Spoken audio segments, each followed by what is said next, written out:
बिलासपुर में जमीन घोटाले का एक ऐसा सनसनीखेज मामला सामने आया है जो सरकारी सिस्टम की सुरक्षा और राजस्व रिकॉर्ड की पारदर्शिता पर बड़े सवाल खड़े करता है। यहां भूमाफियाओं ने शातिर तरीके से 1928 में दर्ज एक मृत व्यक्ति को 2023 में कागजों में न केवल सिर्फ जिंदा कर दिया बल्कि उसे 46 साल का युवक बताकर जमीन का नामांतरण भी अपने पक्ष में करा लिया।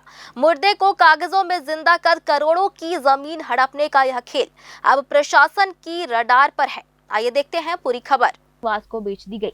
इस पूरी प्रक्रिया में कागजों का ऐसा मायाजाल बुना गया कि जमीन हाथों हाथ ट्रांसफर कर दी गई। सिरगिट्टी गांव में एक ज़मीन है, खसरा नंबर 570। ये मेरे परदादा के समय से आनंदी प्रसाद, कौशल प्रसाद, तिलक राम जो हमारे परिवार के सदस्य रहे हैं उनकी संपत्ति रही है। और अभी वर्तमान में कौशल प्रसाद सूर्यवंशी ऐसे किसी शख्स को खड़ा कर दिया गया और ब्राह्मण की ज़मीन होते हुए भी सूर्यवंशी के द्वारा ज़मीन को विक्रय किया गया। और विक्रय करने के बाद जो क्रेता विक्रेता दोनों छल कपट से अपने नाम पे नामांकित करवा लिए हैं। इसकी शिकायत एसडीएम साहब पास भी किए हैं। दोषियों को सज़ा मिले इसमें, और हमको उम्मीद है कि एसडीएम साहब इसमें हमको न्याय प्रदान करेंगे।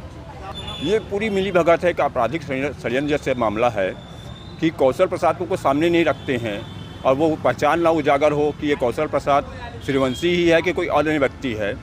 तो ये रमेश पांडे बोल के व्यक्ति ने अपने नाम से पावर टानी लिया है। इसमें और उनके सहयोगी भी होंगे जिन्होंने मिलकर पहले मृत्यु प्रमाण पत्र हासिल किया। इसमें तिलक राम की मृत्यु हो गई है, आनंदी प्रसाद की मृत्यु हो गई है। ऐसा करते हुए उनका मृत्यु प्रमाण पत्र प्राप्त किया।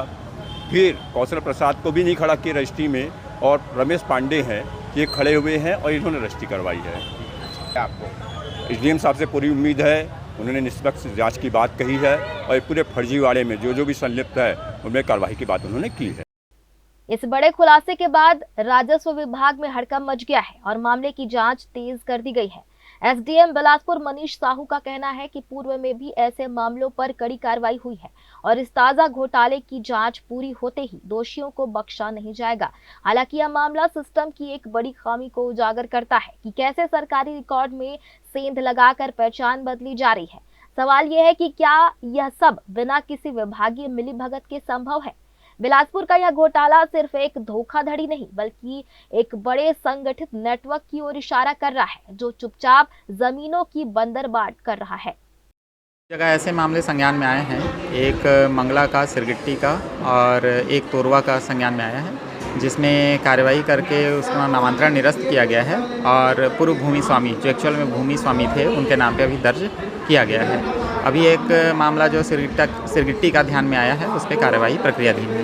सर, इसमें किस तरह किया जा रहा है? इसमें कुछ केस आया है जिसमें व्यक्ति की जगह कोई दूसरा व्यक्ति खड़ा होकर रजिस्ट्री कर देता है। इस तरीके की शिकायतें प्राप्त हुई हैं। इसमें क्या कार्रवाई की जाती है सर, क्या एक्शन लिया जाएगा फिर? हमारे स्तर से अभी उसमें कार्रवाई करते हुए केस दर्ज करके उसको नामांतरण निरस्त कर पूर्ववत किया जाता है। बाकी रजिस्ट्री कैंसिलेशन का है वो सिविल का मामला बनता है, तो इस संबंध में पक्षकार को जानकारी प्रदान की जाती है। सर, कानूनी कार्रवाई भी होती है, एफआईआर भी दर्ज किया जाता है? हाँ, एफआईआर भी अभी दर्ज हुआ है। तोरवा का एक मामला था, इसमें एफआईआर दर्ज कर कार्रवाई की गई है ताकि जो लोग ऐसा कार्य कर रहे हैं उसमें अंकुश लगे।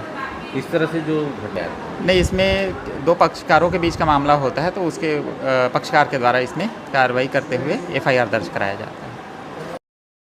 अब बिलासपुर प्रशासन के सामने सबसे बड़ी चुनौती इस जालसाजी की जड़ों तक पहुंचना है, क्योंकि यह मामला साबित करता है कि सरकारी रिकॉर्ड की सुरक्षा में सेंध लगाना भूमाफियाओं के लिए बेहद आसान हो चुका है।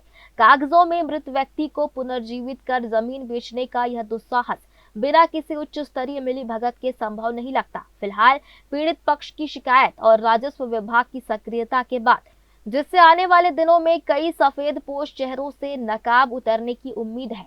देखना होगा कि प्रशासन दोषियों को जेल की सलाखों के पीछे भेजकर इस बेची गई जमीन पर क्या सख्त रुख अपनाता है। ग्रैंड न्यूज के लिए कैमरामैन अमर ध्रुव के साथ पिंटू दुबे की रिपोर्ट।